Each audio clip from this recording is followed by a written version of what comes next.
Hello everyone. तो आज के क्लास में हम लोग बहुत ही प्यारा सा टॉपिक के बारे में चर्चा करेंगे, that is condition for integral roots of a quadratic equations. तो हमने ऑलरेडी पढ़ रखा है कि A X square plus B X plus C is equal to zero, ये हमारा एक क्वाड्रेटिक इक्वेशन होता है।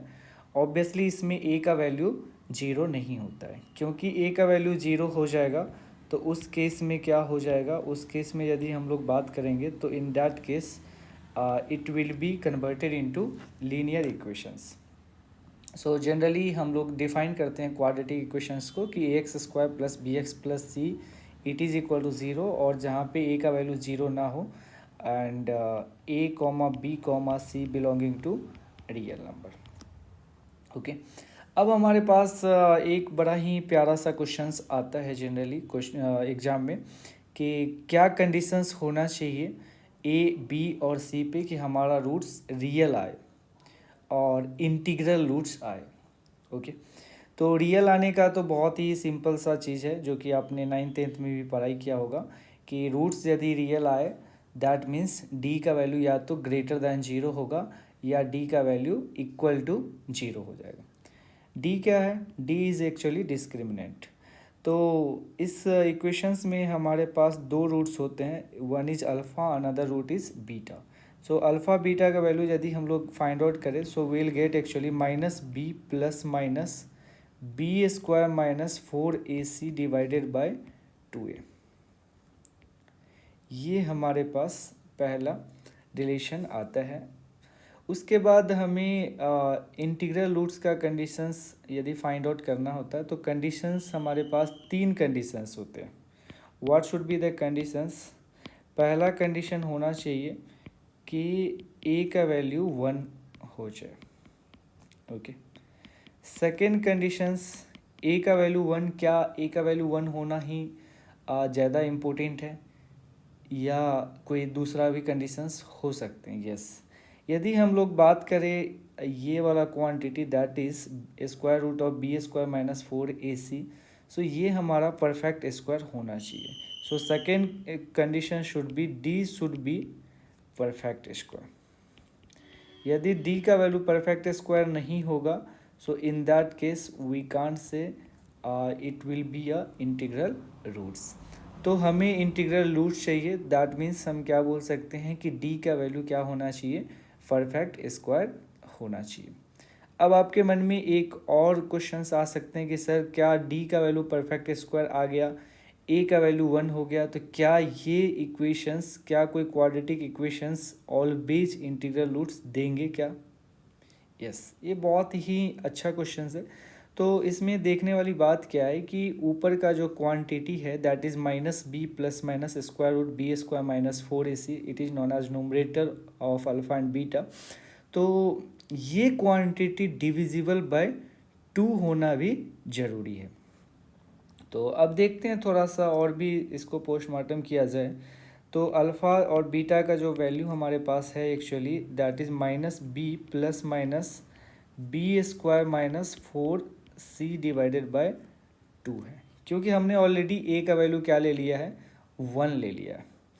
अब इसमें केस बना सकते हैं कि फर्स्ट केस इसमें क्या हो सकता है कि बी का वैल्यू मुझे पता नहीं है और सी का वैल्यू भी पता नहीं है, बट इतना पता है कि ये वाला जो क्वांटिटी है 4c का quantity that is always even.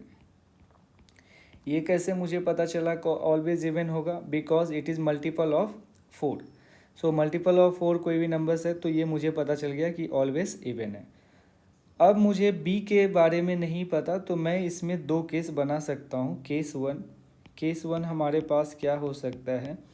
Case one ये हो सकता है कि इफ़ बी इज़ इवन, पहला केस ये हो सकता है कि बी या तो इवन होगा या तो ऑड इंटीजर होगा। सो पहला मैं ले रहा हूँ कि बी इज़ इवन इंटीजर। तो if B is even integer obviously in that case में मैं क्या लिख सकता हूँ? इस केस में मैं ये बोल सकता हूँ कि अल्फ़ा कॉमा बीटा का वैल्यू यदि देखा जाए तो बी तो यहाँ पे इवन है, तो इवन को एक मल्टीप्लाई करेंगे निगेटिव से तो obviously it should be a even integer. Plus minus यहाँ पे देखिए, यहाँ पे इवन का square minus even numbers divided by 2। और हमने पहले ही एज्यूम कर लिया कि this quantity is a perfect square. तो इवन का स्क्वायर इज़ आल्सो इवन। जैसे मान लिया जाए 2 का स्क्वायर करेंगे तो 2 का स्क्वायर क्या होगा 4। और माइनस इवन करने पे ऑब्वियस सी बात है कि वो इवन इंटीजर ही हमें मिलेंगे। इवन इंटीजर मिलने के बाद यदि आप उसका स्क्वायर रूट निकालेंगे तो ऑब्वियसली क्या बोल सकते हैं कि वो इवन नंबर ही मिलेंगे। Okay, so we can write down even plus minus even. Even numbers में, इवन इंटीजर्स में यदि आप इवन ऐड करेंगे या सब्ट्रैक्ट करेंगे so obviously it will be divisible by 2। So yes, it will be divisible by 2।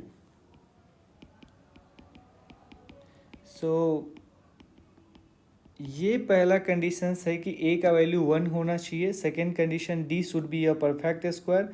And third conditions मैं ये बोल सकता हूँ कि B C will be integer.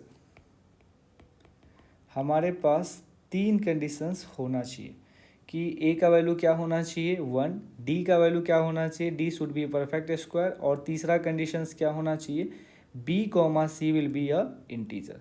अब सेकेंड केस हम देखना चाह रहे हैं, that is second case will be case 2। क्या हो सकता है कि if B is odd integer. यदि मान लिया जाए कि b का वैल्यू ऑड इंटीजर है, क्योंकि मुझे पता नहीं कि b क्या हो सकता है, तो अल्फ़ा कॉमा बीटा का वैल्यू मैं क्या लिख सकता हूँ ऑड प्लस माइनस ऑड का स्क्वायर माइनस इवन। यहाँ पे o मीन्स ऑड हुआ, सो ऑड ऑड का स्क्वायर माइनस इवन। ऑड का स्क्वायर कोई नंबर आप ले सकते हैं, जैसे 3 का square that is 9। 9 minus even करेंगे सो ऑड का स्क्वायर ऑड होता है, ऑड में से आप कोई इवन नंबर को सब्ट्रैक्ट करेंगे, जैसे 9 माइनस 6 कर लिया जाए तो दैट विल बी 3। ओके, जैसे 9 माइनस 8 कर लिया जाए दैट इज बी 1। तो ऑब्वियस सी बात है कि इसका आंसर भी ऑड आएगा। So odd plus minus odd. Odd में आप ऑड को ऐड करें या ऑड को सब्ट्रैक्ट करें, you will get always even. And even number is it will be also divisible by 2। It will be divisible by 2। तो हमने क्या देखा, हमने ये देखा कि यदि कोई नंबर्स इंटीग्रल रूट चाहिए, यदि हमें क्वाड्रेटिक इक्वेशंस का इंटीग्रल रूट चाहिए तो हमारे पास कितने कंडीशंस होना चाहिए, हमारे पास 3 कंडीशंस होना चाहिए। पहला कंडीशंस क्या, first condition should be a is equal to 1 and d should be a perfect square. And third condition is also very important, that is b comma c should be integer. Okay, b और c यदि integer नहीं है तो obviously integral roots हमारे पास मिल भी सकते हैं और नहीं भी मिल सकते हैं। So that 3 conditions are very very important. जैसे मैं काउंटर एग्जांपल ले सकता हूँ कि मान लिया जाए कि बी स्क्वायर माइनस 4ac है, जो डी वाला पार्ट है उसका वैल्यू आ गया माइनस, उसका वैल्यू आ गया, मान लीजिए कि इस ये जो क्वांटिटी आपको दिख रहा है इस क्वांटिटी का वैल्यू आ गया मान लीजिए 3, और माइनस बी का वैल्यू आ गया मान लिया जाए कुछ ऐसा नंबर, for example let's take 2। Okay, so 2 plus minus 3 divided by 2, so we are getting the roots. एक रूट्स मिल जाएगा 5/2, एक रूट मिल जाएगा -1/2। So obviously it is not a integer. So yes, for integral roots हमने सीखा कि कितने कंडीशंस होना चाहिए। So for integral roots definitely there will be 3 conditions. First should be a will be equal to 1, b c belonging to integer and d should be a perfect square. I hope it will be clear to everybody. Thank you.